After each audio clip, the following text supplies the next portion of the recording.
Hello friends, welcome. If today is the first time you're visiting with us, we want to extend you a very warm welcome and invite you to go over our almost 400 videos that we have arranged in playlists for you, as we're very confident you're going to find something that is both enjoyable and useful. If you have been here before but you have not subscribed, please subscribe. It is very important to us. If today is your birthday, we want to wish you a very happy birthday.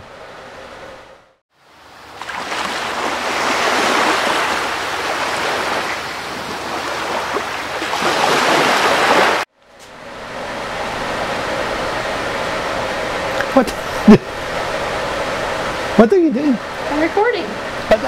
Today we're going to talk about something simple but at the same time important, and that is something that some of you might have noticed, and it is the fact that we're not using this kind of pencils, that they are called Carpenter pencils, in our projects, and there is a reason for that.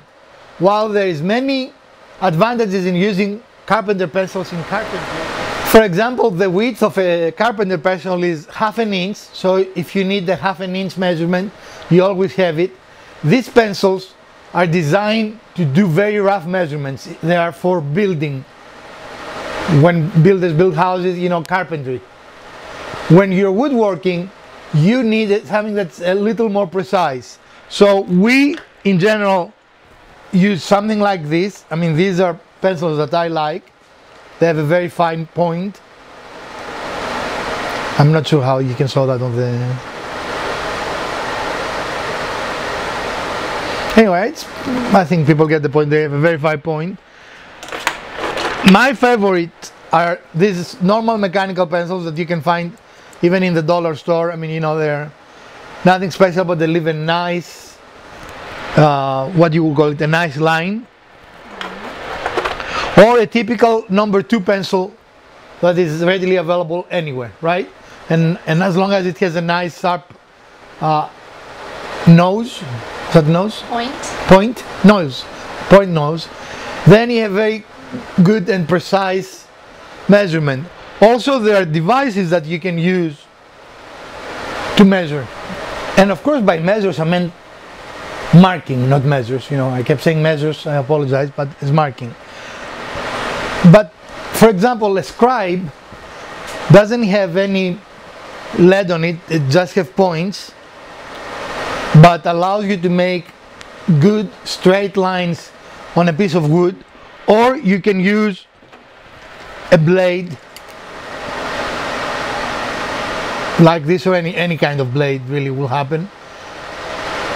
And primarily if you work with hand tools, if you're doing hand sewing, using either of those two tools will allow the saw to stay within that line rather than making a pencil line and try to visually stay within the line. Another thing you can do is, for example, use a chisel and chisel a line for your saw to stay and make a little groove, if you wish, right? Mm-hmm. So there are many reasons, especially if you're working in creating a project that requires some detail. A carpenter's pencil is really not the best tool for that application. Any of the other tools that I show you today will work much better and will give you a much better solution. We usually, for cutting and ripping, utilize power tools, but you have seen a couple of times I've used hand tools like my Japanese saw, which is a tool that I really I'm sorry, a tool that I really enjoy. And when you use a hand tool, especially a Japanese saw that has very, very nice teeth, nice and fine tooth pattern, scoring the wood rather than making a pencil mark is a substantially better, more efficient and more accurate way to do your cut. So this was a little bit of a beginner woodworker's advice, woodworking 101 on how to mark your wood. If you have any questions, please don't hesitate to post them down below and I will make sure that I will answer them to you. Or if a video is required, I will make a video for you guys. What?